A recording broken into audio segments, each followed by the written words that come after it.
Today, I'm going to talk about self-awareness dimension for the sustainability of digital transformation.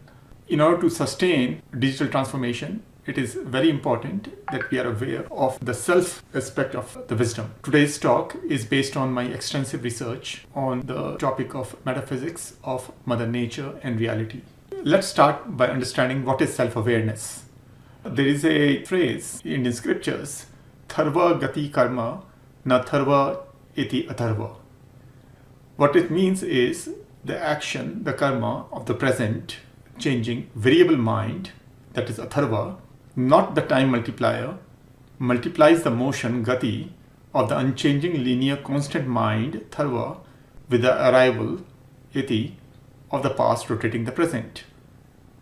The variable mind brings adaptability to the present for temporary growth of the consistency to the future with the constant mind by moderating the variability of time with the constancy of the past. What's present earlier has now become the past, and that past has an influence on the present mind, and therefore the present mind is the variable mind, the Atharva. Because the present mind is changing, that allows what has gone in the past, the constant mind, to continue moving along with the present as a parallel growth. Because our mind keeps on adapting to the wisdom of the past, it gives an illusion we are adapting our future. But the constancy of the past is an illusion. It disconnects the present self from moderating primordial self. And when the present self is disconnected from the primordial self, it amplifies the variability of time by connecting with the primal self. We are connecting with the wisdom of infinite selves that have now become past. And we are realizing those infinite selves, the primal selves, which was relevant in the past, but it's no longer relevant. That amplifies the variability of time, even though in our mind it produces an illusion that the time is moving slowly because the time has become constant. It's the same past that is being reproduced again and again. Mother Nature is always fresh. She's always changing. That escalates the grand challenges in the world. That escalates the problems, the tensions, the conflicts that we face in our mind and in the physical world, because our actions are not in tune with what is appropriate for the present. They are loaded with the baggage of the past wisdom without really understanding and deconstructing the nature of that wisdom and its value for the present. What is digital transformation? Digital transformation is the wisdom of infinite selves, the primal selves. It's the wisdom that we are transforming digitally. Why we are transforming the wisdom digitally? For sustainability of that wisdom. We want to sustain the use of the wisdom that infinite selves have generated over a period of time based on their experiences, conceptions, perceptions. How the wisdom is sustained? The wisdom is sustained when we reproduce the wisdom of the infinite selves. It preserves resources by mitigating cost of reconstructing wisdom through scientific discoveries, social validations, and personal experiences. That happens when we have faith in the wisdom for its use with devotional intensity. Faith is a dimension of religion preserving a belief system that whatever the infinite selves have said, whatever is their wisdom, that wisdom has certain value. It has certain reproductive value. It has something gravitational value that attracts us to that wisdom, to those infinite selves. Who has this faith? One who has a self-awareness of the reality worth believing. That's the person who is guru. The guider is the one who is servicing wisdom within belief system as science. Guru can explain the science of that wisdom so that can be used in a prudent, appropriate way. There may be many gurus. Out of these gurus, who is the self whose awareness is worth following? Guru who uses a scientific approach for cost-effective development of an organization, guru as an organization, of any entity as an organization, cost-effective development of that organization as a self-organizing leader without the ambiguity of believing a leader. The person who is following a scientific approach doesn't have to rely on believing anybody else. If that person's self-awareness is transformed digitally, we are going to witness cost-effective development of nations using that cost-effective wisdom. If that awareness is not grounded in a scientific approach, you see cost-escalating development, the kind of development that we are seeing right now. Increasing challenges in the world, increasing conflicts in the world. That shows that the approach that we are using is not really a scientific approach, even though we may believe that it's a scientific approach. It's contaminated by the wisdom of the past without taking a scientific approach to deconstruct and understand the reality of that past so that we can make it relevant and appropriate to the issues and challenges of the present world. The method I'm using in making these assertions is the following. I'm reporting the findings of my research, which has been reported in 15 books published over the last 5 years. Overall, more than 30 books which I published in my career. This research is guided by, first, introspection into the reality, looking inside, then extroversion of the real, and finally conversion of real into value for scientific investigation of truth with notions and opinions guiding the diverse religious and secular belief systems. Diverse religions and secular scientific belief systems in the world are guided by a variety of notions and opinions. And there's a truth within these notions and opinions. These notions and opinions are not the truth, but there's a fragment of truth within these notions and opinions. The thesis guiding the method is the following. A notion is partial knowledge. Partial knowledge is an illusion of truth. Partial knowledge produces the reason for knowing the truth. If the reason was the truth, then there's no need for knowing if the reason works as a cause for the effect one desires. There's no need for scientific proof if what science says is the truth.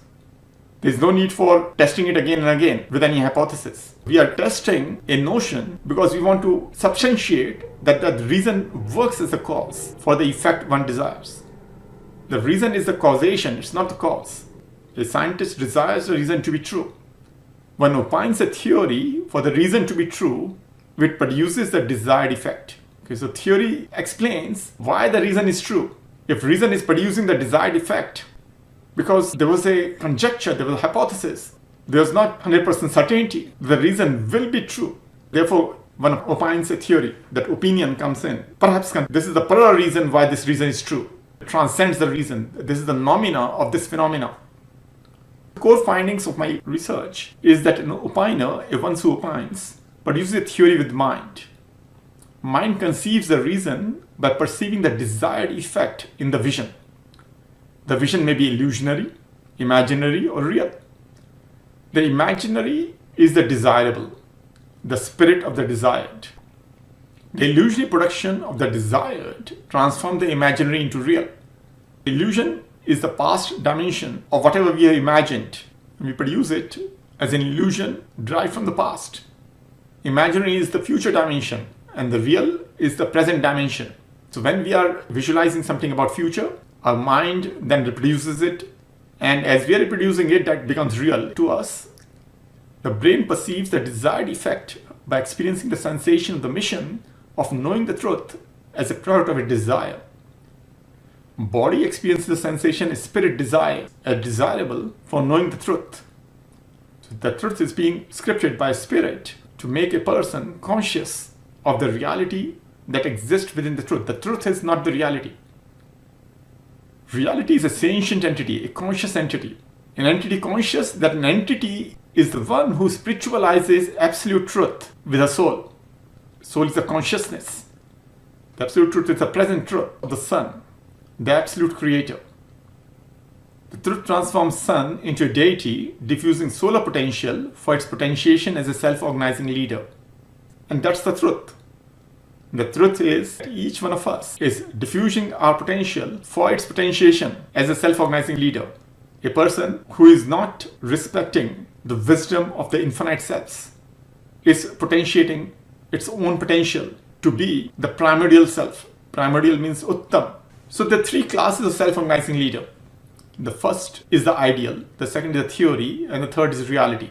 What's an ideal? An ideal is a norm follower. One follows the norm to be the ideal for everyone. You personify the wisdom of everyone, and therefore you are ideal for everyone. One is the effect of ideal. Why? Even though you are ideal for everyone, you are actually effect of the ideal that everyone was, that you are following. The theory. A theory is a norm leader, a person who leads the creation of the norm. In theory, a zero does not follow the norm because it is the leader who leads the norm of following the path of devotion. Zero is the effect of theory that produces the ideal. A theory says we should not follow the past ideal. Instead, we should follow the path of devotion The path of devotion to whom? The path of devotion to oneself. Then what we produce is the self as the ideal, because we are devoted to the development of ourself. The leader is devoted to development of himself, herself, and therefore produces the ideal. It becomes the ideal. The reality is a norm organizer. In reality, one organizes a norm to follow, to be the leader in the future. If you follow a path of devotion to someone else who is the ideal, the goal is idealization of everyone else who is working as a worker, following you, then that allows you to be that leader, the zero, who doesn't need to do anything, but just observe them work like deities and be the king of deity, like Indra. The true, that's the separation of a zero and a one, the separation of an ideal and the leader, the deity and the king, is the effect of the reality living as 10. One becoming a zero, that means the reality is living as 10. That 10 is the primordial self, the Uttam Swam, organizing the leader element in the future with the follower element from the past. A primordial self follows self as a leader self. Let's look at type of entities and qualities of self. The three types of entities: a leader, follower, and organizer. For a leader, believer is a superior quality. If somebody believes in the leader, that's a superior quality. That's the kind of follower a leader looks for. Non-believer is an inferior quality. If somebody doesn't believe in you as a leader, that's an inferior quality. That's not the person you want to associate yourself with as a leader. For a follower, transcendental is a superior quality. Anybody that transcends the followership quality is the superior quality. Who transcends the followership quality? The leader. Immanent is an inferior quality. For a follower, anything which is within the follower is an inferior quality. That's what is forcing the follower to follow a transcendental element. For an organizer, the ideal is a transcendental quality of a leader. One follows to be a leader.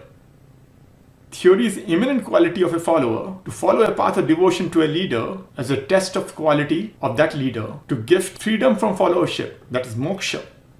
The entity who is following that leader becomes the leader. That entity does not need to follow the known reality of the wisdom. Let's look at science of ideal. An ideal believes that oneself matters for everyone who potential matters. An ideal is a deity with a Holy Spirit who subjects everyone to the freedom from leadership. What is freedom from leadership? That's nirvana. Why? Because the ideal is no longer dependent on leadership. Once you have become free from the followership of a transcendental, then everyone starts following you. If you have to lead everyone else, that means that you have to pay attention to them, you have to devote your energy. It escalates cost for yourself. But if everyone copies your ideal effect, the effect that you have that makes them the follower, then they become free from leadership and they become a follower. There's a cycle. As one gets moksha, one becomes free from the followership of everyone else and grants everyone freedom from their leadership so that they become devoted to the leader. Eventually, someone from that everyone will also become free from the followership. As more and more people become free from followership, no one else is fulfilling your desire.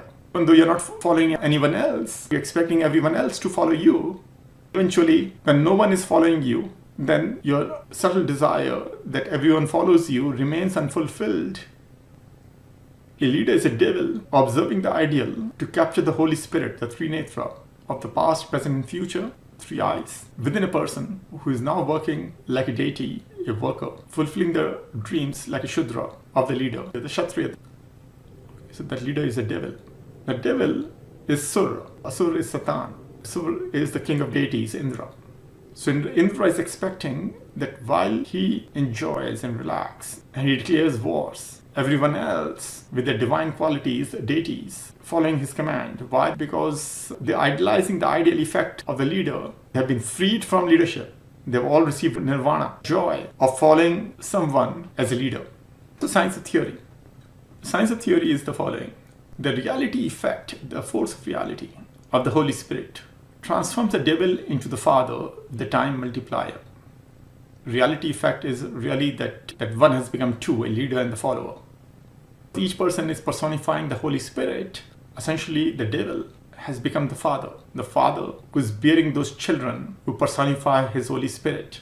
The past, present, future, and that's a time multiplier working as a father. Theory is the wisdom of Father as an entity. If theory is proficient in perfecting the possibility that the Holy Spirit produces itself as a child with consciousness of the Father. The consciousness is the mother. Chetna is within us, and its manifestation without us is the soul. The fragments of consciousness, which is in different objects and subjects without you. So your footprints, your impressions on the world is the soul. It's the soul of Mother Nature overlaid with your effect. That's the soul of the child within the mass of consciousness. The consciousness of Father transforms the Holy Spirit into God. For Mother, the child is Ishvara Svarupa, adherent of the qualities of Ishvara, God. The child automorphs into God, and the God, the perpetuating value of the universe. God is not the reality of a child. Reality is God, plus the reality effect of one, the Holy Spirit, that transforms into three, with four, the mother. So reality is 7, lucky 7. God is 5, reality effect is 2. Is that kind of 1 that gets transformed into 3, 1 creates an illusion of 2. 3, the Father, and there is a mother, so the reality is 7. The primordial self, living the reality, is more than the reality. So primordial self grandfathers a family of 3. The family of 3 includes twin brothers, Ashwini, and twin sister Dhamini, who piles the potential of primordial maternal to self-perpetuate the family as the feminine god of the solar universe, with Sun as the father. Now let's understand this. First, twin brothers, Ashwini. Twin brother is actually a single entity. It's the mother of Ashwini Kumaras. Ashwini Kumaras. So twin brothers are within the mother. And twin sister Dhamini, who is considered Shani's 5. They're actually 2 sisters, Dhamini and Manda. According to received wisdom, Manda is one who is called Dhamini. Gulika is the child of Dhamini and Shani. You'll be surprised to know, even though Shani is now understood to be a masculine, in the pre-Vedic times, Indian scriptures show that Shani was originally conceived as a feminine entity. So she is a primordial maternal. She is not the Saturn. Saturn is a masculinized form of Shani. Primordial maternal is the Shani. She is the potential. She perpetuates the family as the feminine god of the solar universe, Saranyu, with Sun as the father. So Dhamini, who is taking the form of Shani. Manda, Dhamini, and Ashwini are all Gandharvas. They are all mind of a horse. Gandharva means mysterious and magical. The reality that they produce is all illusion. Reality is something, they make everyone believe something else. That's the quality Gandharva has. Even though twin brother is a single entity, we assume that twin brother are 2 entities. Even though Dhamini and the twin sister are 2 entities, we assume it's a one entity as 2 different names of the same person in the same birth. Religion is a dimension of reality borrowed as a para-reason nomina from the past to divine the future reality of time with the spirit of reason within Sun. The para-reason transcends the reason for something to exist. Therefore, it divines the future reality of time with the spirit of reason. That spirit is guided by the belief system. And the spirit of reason exists within Sun, absolute creator. The questions for further research. What factors led to the masculinization of primordial maternal Shani? What factors led to the masculinization of the param maternal into a god of death living as Yama? Have these factors impeded the sustainability of Indian wisdom and its servicing value as science? How has the male-dominated behavior system led to entropy of wisdom within the Indian belief system? When you masculinize, then you lose touch with the primordial self, the Uttam Swam. Instead, you try to gain power by accumulating the wisdom of infinite selves. You want to create wisdom by accumulating and following everyone else so that you can be the guru everyone follows. When everyone is copying everyone else, the wisdom that gets created, that moves more and more out of sync of the truth of the reality. It becomes increasingly difficult, if not impossible, substantiate that wisdom scientifically. The ancient cultures, such as of India, have trove house of wisdom, but we lack now capacity to leverage that wisdom for scientific progress. Our education systems, our thought processes, everything is becoming increasingly westernized. Some additional questions for further research.